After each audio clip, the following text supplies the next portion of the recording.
I remember talking to you a while ago, and you mentioned to me kind of like you like leading from behind, and you do it in a sense where I guess the progress of it is so obvious that it's kind of impossible for somebody like me to see the progress and not see you.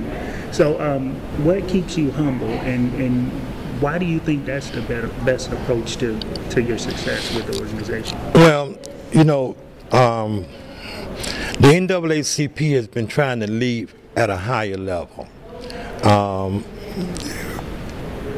Part of that we thought was for the leadership to yield to other leaders who have the talent.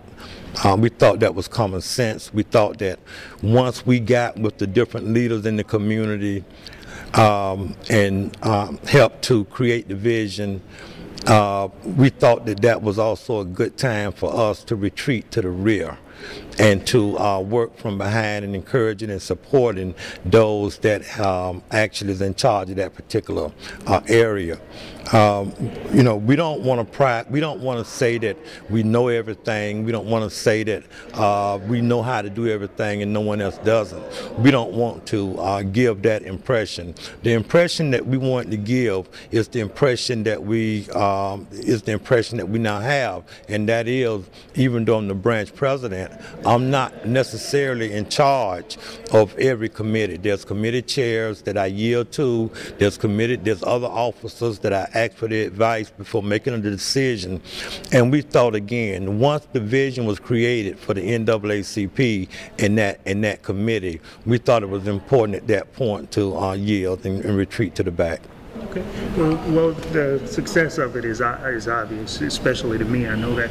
Last question, I promise. You had a very successful NAACP Freedom Fund banquet. I'd like to thank you for allowing CTV to come and take pictures and stream live. It turned out very well. I want to know, what did you think of the turnout, and was it up to your vision? Oh yeah. CTV actually held it. I mean, actually took care of our technical part of the NAACP Freedom Fund held this past October 15th. The Freedom Fund was so great. It was so wonderful, and the reason that it was so great and wonderful is because we actually was able to bring it into a grassroots part of Lee County. We was actually able to bring it into a predominantly African American community with the mixed income, and we was able to create it in such a manner where none of the luster of previous years was lacking. We thought we worked real hard. We sometimes met 2 times a week. We met as a group, 6 or 7 of us of the executive board that formed the Freedom Fund Committee. We met as a group. We discussed openly what we thought would work, what we thought wouldn't work. We invited vendors in to explain to us how they could contribute to the Freedom Fund, and we didn't spare any expenses. We didn't try to create a dinner or a banquet where we didn't spend the necessary funds to make people comfortable. So we're very happy. It was big for the Dunbar community to have an event like this that's normally held at on Sanibel or Crown Plaza or some of the other restaurants and hotels that's out in mainstream America. We was able to pull off a very big event in the African American community. We thought that was big for the community. It's big. Well, Brother James, thank you very much for giving me the interview. And anything you guys need to get out through CTV, just let me know, and I'll do it in a heartbeat. Yeah, one of the things we was proud of was that we contributed about $10,000 to the local community. Our caterer was paid something like $5,000. We paid for photography.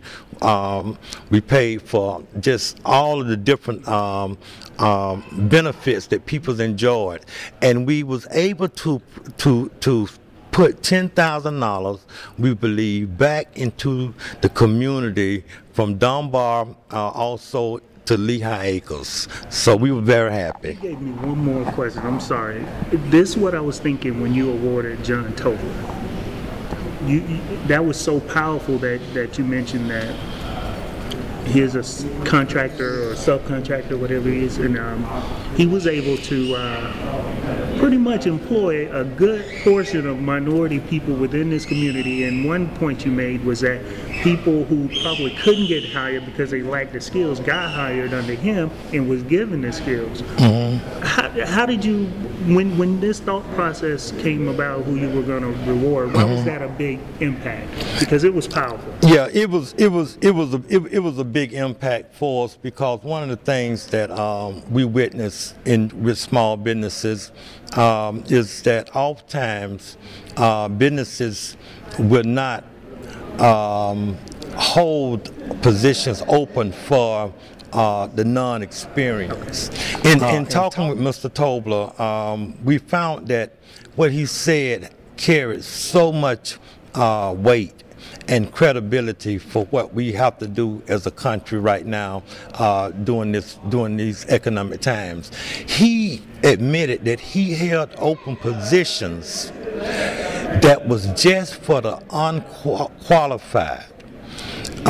He held level entry positions where he hired on purpose young men and women who did not have skills. And we thought that it was so important and so crucial that he get recognized for that. It was new. That's new. And we thought that, wow, we saw his jobs. Some of his jobs had 30, 40 employees. And we saw blacks, and we saw whites, and we saw Latinos, and we saw women. And we thought, wow, nobody's doing it like this in Lee County. Nobody is doing it like this. And they was equally in number. If he had 40, he had 13, 14 of one, 13, 14 of another. And we thought that that was so crucial, so critical that he get recognized for. He kept those level entry openings for unqualified peoples who was then paired with qualified peoples who came in perhaps knowing nothing but how to say use a shovel, but who also came out understanding how to plaster, how to do cementing, how to do painting, how to do plumbing. And we're understanding that the success was so great that he actually have Salvation Army and other businesses calling him to get some of the people who to sponsor some of the people who have to go there for commitment, judicial commitment. So we're very happy. Also, I want to introduce my wife, Miss Shirley Mathis. She's been a great help. She's a great person, great woman, and I'm very, very lucky to have her as my wife, and I love her, and I just want to introduce her to the community TV. She works real hard in keeping me grounded and humble. The first thing that she does is tell me, babe, stay humble, and I do. So thank you, community TV. Things I recognize. So thank you. You're very welcome. To the community. Very welcome. Thank you. Welcome to CTV. Thank you. Tell us your name and what school you go to, how old you are. My name is Quentin Thomas, and I attend Cypress Lake High School Center for the Arts. How old are you? 17. 17. You're what grade? Junior. You're a junior. Okay. Tell us, you were involved with AXO last year. Yes, sir. Was that your first year? Well, it was actually my second year. I got into it when I was a freshman. Yes, sir. How did you hear about it? Well, actually, I heard about the AXO program through a friend of my mother's. My mom happens to do hair, and she was doing a young lady's hair, and she mentioned the program, and it would be a good opportunity for me. So I just decided to, take the opportunity to get involved. Since you've been in AXO, what can you tell a kid that's not here that's listening something good about AXO? Why should they be involved? AXO is an awesome program. It allows you to express your talent locally, and if you put in the hard work nationally, it allows you to meet all type of awesome people and just enjoy doing what you do with people who share the same interests. You mentioned national, and you made it to nationals last year. What did you think of that? Was that a first-time experience for you on a competition on that broad level? The competition was undescribable. It was just an awesome experience. I got to meet all type of awesome people, great people. I got a chance to be in Los Angeles, California for the first time, and it was just a mind-blowing experience. So what did you do last year when you were nationals? At nationals, I competed in the classical vocal category. Okay. And how did it turn out? Did you place, or was it a learning experience? It was a learning experience. I didn't place this year, but the experience was everything. It was awesome. So you hope to get back there this year? Absolutely. And what things have you learned from last year that you implement this year? What I learned was that be on time to your room at nationals, and also to just put in the effort 24/7, because there's people out there who's working daily on what their craft is, so you really don't have time to slack off. So can you speak to what AXO and the NAACP bring to the character of a young person like yourself? The AXO program builds your character. They want people involved in their program who happen to be respectful and show not only adults but their peers respect. They want you to carry yourselves like a well-educated individual. And you speak very well. Tell me, what do you want to do from here after you graduate? What is your path? My plans after graduation from high school would be to attend a 4-year university studying music, concentration, and vocal performance, and see what life can bring me after that. But what would you want to be if you can just snap? If I could, I would love to be a performer, you know. And what genre of music? I have a love now for classical music, but I would love to do R&B. If I could do both, some way, somehow, I would love to do both of them. I don't know if you know, but Darlene knows you're one of my favorite singers. Oh, thank you. Thank you. When you left, I just was so surprised, and they helped me understand the level of talent in the nation that's competing in these type of things. I just was like, nah, this dude's gonna take it away. Thank you. But I know you're still way up there, so we wish you luck. Thank you so much. You're a junior this year, and even after this year, you have one more year to do. Yes, sir. So you'll kind of be an expert at this.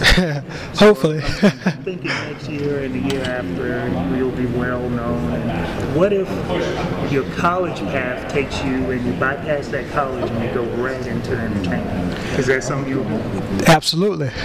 But I would also love to be educated in some sort of field. I also enjoy, writing, journalism, things of that nature. So I do want a college degree. But if I was to go straight off, absolutely, I would love it. Okay, because that's how I. Right. An outsider looking in, but we wish you luck.